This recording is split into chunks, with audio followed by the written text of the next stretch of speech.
اور عقائد بھی چینج کر دیے. یہودیوں کو عمر بن خطاب نے، یہودی تھا کعب الاحبار، اس کو اپنا مفتی بنایا تھا. وہ صحابہ کو دین سکھاتا، توحید وہ سکھاتا تھا، فروع دین وہ سکھاتا تھا. صحابہ سے کتنے روایات جماعت عمریہ کی کتب میں، اصحاب ابو ہریرہ وغیرہ کعب الاحبار سے روایت کرتے. کعب الاحبار کے بھی وہ رسول صلی اللہ علیہ وسلم کو دیکھا ہی نہیں، اس سے روایت کرتا ہے. وہ کہاں سے روایت کرتا ہے؟ وہ تورات سے، اسرائیلیات سے روایت کرتا ہے. تو دین میں اس طرح بدعتیں داخل کی گئی، ٹھیک ہے نا. پھر امیر المومنین علیہ السلام کی شہادت، پھر امام حسن علیہ السلام کی شہادت. یہ تشیع بالمنأخذ پہ جو مظالم ہوئے ہیں، یہ تو یزید تو صرف 4 سال رہا ہے. ٹھیک ہے، اس نے امام حسین علیہ السلام کو شہید کیا، لیکن امام حسین علیہ السلام سے شہادت سے پہلے یزید نے تشیع پہ تو کوئی خاص ظلم نہیں کیا تھا نا. تشیع پہ ظلم کے ابواب کس نے کھولے؟ اصحاب صحیفہ ملعونہ نے کھولے، اصحاب ثقیفہ نے کھولے. اور دین میں بدعتیں کس نے داخل؟ انہوں نے داخل کی. ٹھیک ہے نا. اب وہاں سے سنہ 11 ہجری سے لے کے آپ خلفاء کے دور کو لے لیں، سنہ 60 تک جب معاویہ کا وفات ہو جاتا ہے، اب یزید کی حکومت ہے. ابھی واقعہ کربلا نہیں آیا. واقعہ کربلا بہت بڑی مصیبت ہے، بہت عظیم مصیبت. ٹھیک ہے نا، بہت عظیم مصیبت. لیکن واقعہ کربلا سے پہلے تشیع پہ جتنے مظالم ہوئے کس نے کیے؟ انہوں نے دروازے. واقعہ کربلا بھی جو ہوا ہے نا، انہی اول خلفاء کے نے اس کا اساس رکھا تھا. انہی کے ظلموں کا ایک نتیجہ ہے واقعہ کربلا. اور یہ خود اہل بیت علیہ السلام کے کلام میں ہے، میں اپنے سے نہیں بنا رہا. تو اس لیے یہ کہنا کہ اس تشیع کو خطرہ تھا، اور امام حسین علیہ السلام اس لیے شہید ہو گئے کہ بھئی لوگ جو ہیں 12 اماموں کو پہچان لیں. تو کیا ایسا ہوا ہے؟ انہوں نے خود ایسا بولا ہے؟ ان کے اپنے یہ جملے تو نہیں ہیں، اہل بیت علیہ السلام کے یہ جملے نہیں ہیں. دیکھیں امام حسین علیہ السلام نے بار بار لوگوں کو امامت کا درس دیا ہے. یعنی امامت کا درس دیا کیا؟ لوگوں پہ اتمام حجت کیا. دیکھو معاویہ جو گالی دے رہا ہے مختلف منابر سے میرے بابا کو، تم پہچان لو کہ امیر المومنین علیہ السلام کون ہے. امیر المومنین علیہ السلام اخو رسول صلی اللہ علیہ وسلم ہے، ان کے بھائی ہیں، کے نفس نفیس ہے. آیہ ولایت ان کے شان میں نازل ہوئی ہے، حدیث منزلت ان کے شان میں نازل ہوئی، آیہ تطہیر ہمارے شان میں نازل، اور امامت کے احکام وہ بتاتے ہیں نا، بتاتے. دیکھیں اگر کسی کو امامت کا سبق دینا ہے، لوگوں کو امامت کی طرف بلانا ہے، تو اس کا طریقہ واضح ہے. اس کا طریقہ کیا ہے کہ دعوت دے دو، لوگوں کو سمجھا دو. بہت سارے لوگ سمجھ جائیں گے، قبول کریں گے. کچھ لوگ بدبختی کی وجہ سے قبول نہیں کریں گے. لیکن یہ کہ میں شہید ہو جاؤں، ٹھیک ہے نا، میں قتل ہو جاؤں، بجو میں مجھے ذبح کر دیں اور میرے بچوں کو وہ اسیر بنا کے لے کے جائیں، پھر اس سے لوگ شیعہ ہو جائیں گے، یہ ہماری سمجھ سے باہر ہے. یہ ہماری سمجھ سے باہر ہے. ہمیں اس کے دلائل نہیں مل رہا ہے. یہ جو کہا جاتا ہے کہ امام حسین علیہ السلام دین کو بچانے کے لیے شہید ہو گئے، یہ نہ کوئی حدیث ہے، نہ کوئی قرآن کی آیت ہے. ٹھیک ہے نا، یہ ایک تجزیہ ہے. لوگوں کو پسند آ جاتا ہے کہ بھئی انہوں نے بڑی کام کیا. امام حسین علیہ السلام ایک بہت بڑا مقصد ہے، وہ دین کو بچانے کے لیے شہید ہو گئے. مولویوں کو بھی پسند آتا ہے، وہ بار بار کہتے جاتے ہیں. اور لیکن یہ کوئی حدیث، کوئی روایت نہیں ہے، یہ ایک تأثر ہے جس کے کوئی اتنی حقیقت ہمیں نظر نہیں آتی. جی ہاں، امام حسین علیہ السلام کی شہادت کی وجہ سے ایک بات صحیح ہے کہ شہادت کی وجہ سے ایک پلیٹ فارم ملا ہے حب کا، محبت کا شیعوں کو، کہ ان کے غم میں شیعہ ہوتے ہیں. اور ان کے غم میں جب شیعہ جذبات بے قابو ہو جاتے ہیں، تو وہ امام حسین علیہ السلام کی محبت میں جب منابر پہ آ جاتے ہیں، مجالس میں آ جاتے ہیں، تو وہاں پہ دین کی تبلیغ اور دین کے احیاء کا ایک موقع ملتا ہے. یہ بات بالکل صحیح ہے کہ پریکٹیکلی یہ ہوا ہے کہ امام حسین علیہ السلام کی شہادت کی وجہ سے، کیونکہ اور شیعوں کو تو اہل بیت علیہ السلام سے کا کام نہیں ہے نا، نہ ان کے افعال پہ عمل کرتا ہے، نہ ان کے اقوال یہ کبھی سیکھنے کی کوشش کرتا ہے، نہ ان کے کبھی طرز زندگی پہ جانے کی کوشش، نہ شیعہ عوام نے شیعہ علماء. ٹھیک ہے نا. ہاں، محرم میں امام حسین علیہ السلام کا جذبہ، ان کی محبت شیعوں کو مجالس کی طرف لے کے آتی ہے. یہ ہمیشہ ہوتا رہا، آج سے نہیں، سینکڑوں سالوں سے.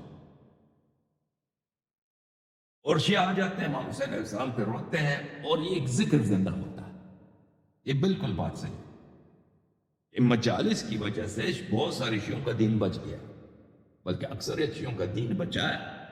اسی لیے یہ مجالس تعلیم کا، تبلیغ کا، اور اہل بیت علیہ السلام کی محبت کی چراغ کو دل میں دوبارہ روشن کرنے کا ایک موقع ہے، ایک فرصت ہے. یہ بات بالکل صحیح ہے. یہ بات صحیح ہے کہ امام حسین علیہ السلام کے صدقے سے، ان کی شہادت کے صدقے سے ایک پلیٹ فارم ملا ہے محبت کا، کہ لوگ محبت کا احساس کرتے ہیں اہل بیت علیہ السلام سے، اور آتے ہیں دین کی یاد کو زندہ رکھتے ہیں. لیکن کیا امام حسین علیہ السلام کا مقصد یہی تھا وہ شہید ہو جائیں؟ پھر اگر شیعہ ان کی مجلس میں آئیں گے تو اسے اسی لیے انہوں نے اپنے آپ کو شہید کرایا. ہدف ان کا یہی تھا کیا؟ ٹھیک ہے، میں اس بات کا انکار نہیں کرتا. امام حسین علیہ السلام کی مجالس کی برکت سے ہی تشیع بچی ہے، میں اس بات کا بالکل منکر نہیں. حالانکہ مجالس میں ہزار قسم کے عیب ہوتے ہیں، ٹھیک ہے نا، بالخصوص ہمارے زمانے میں. اگر یہ مجالس صحیح مجالس ہونا، اس میں اہل بیت علیہ السلام کے صحیح فضائل، صحیح معرفت، ان کے دشمنوں کی مطاعن بیان کی جائے، اور غلط باتیں اس میں نہ کی جائیں، وہ تو بہت ہی نادر، بہت ہی کم ہے، بہت ہی کم ہے.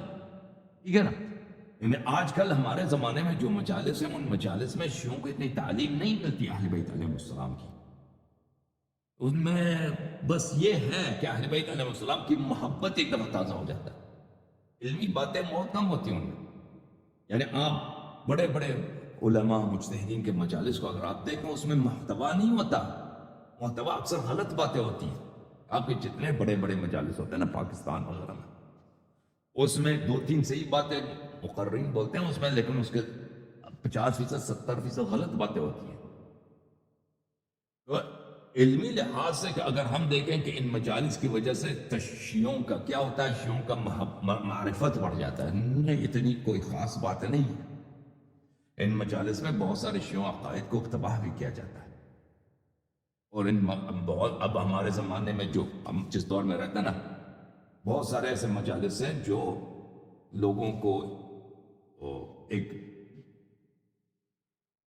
ایک غیر ملکی ایجنڈے کی طرف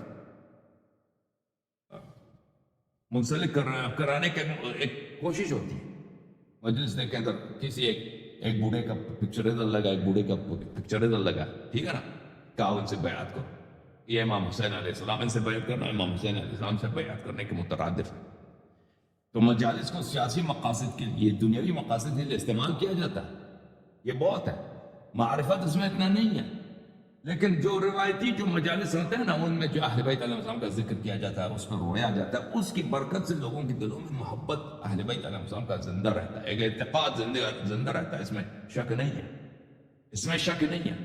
لیکن کیا امام حسین علیہ السلام اسی لیے شہید ہوئے تھے کہ اگر میں شہید ہو جاؤں، میرے بیٹے شہید ہو جائیں، میرے بھائی ادھر ذبح ہو جائیں سلام اللہ علیہم، اور میری بہنیں اسیر ہو جائیں، تو اس کی وجہ سے کیا ہوگا؟ لوگ روئیں گے، لوگ گریہ کریں گے، اور گریہ کریں گے تو پھر وہ اہل بیت علیہ السلام کی محبت ہمیشہ زندہ رہے گی. مجھے اس بات کی کوئی حدیث وغیرہ نہیں ہے، ٹھیک ہے نا. اگر یہ امام حسین علیہ السلام کا ایسا کوئی منصوبہ، کوئی نیت ہے، تو انہوں نے ایسے جملے نہیں بولے.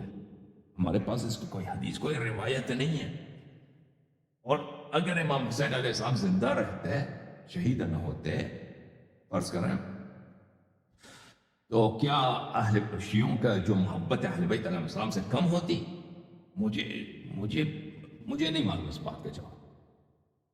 میں اس کے متعلق ایک چیز جو مجھے نہیں معلوم، میں اس کے متعلق نہیں کہتا، لیکن اتنا کہہ سکتا ہوں کہ بھائی امام حسین علیہ السلام نے کوئی ایسا کہا ہو، کہیں ایسا کہا ہو کہ میں اس لیے شہید ہو جاتا ہوں کہ لوگ مجھ پہ روئیں، تو مجھے یہ کہیں نظر نہیں آیا کیونکہ ان کا ہدف یہ ہو میری شہادت کی وجہ سے یہ برکت ہوگی، ٹھیک ہے نا. یہ مجھے کہیں نظر نہیں آیا، اور مجھے بعید لگتا ہے کہ ان کا مقصد یہ ہو، ان کا مقصد یہ ہو، ٹھیک ہے نا. کیونکہ پھر جب ہم دکھائیں گے نا کہ امام حسین علیہ السلام نے بہت کوشش کی کہ وہ شہید نہ ہو جائیں، ان کے بچے شہید نہ ہو جائیں، ان کے بیٹے شہید نہ ہو جائیں، ان کے اہل خانہ اسیر نہ ہوں، دشمن پہ انہوں نے بہت اتمام حجت کی ہے، ٹھیک ہے نا. اچھا.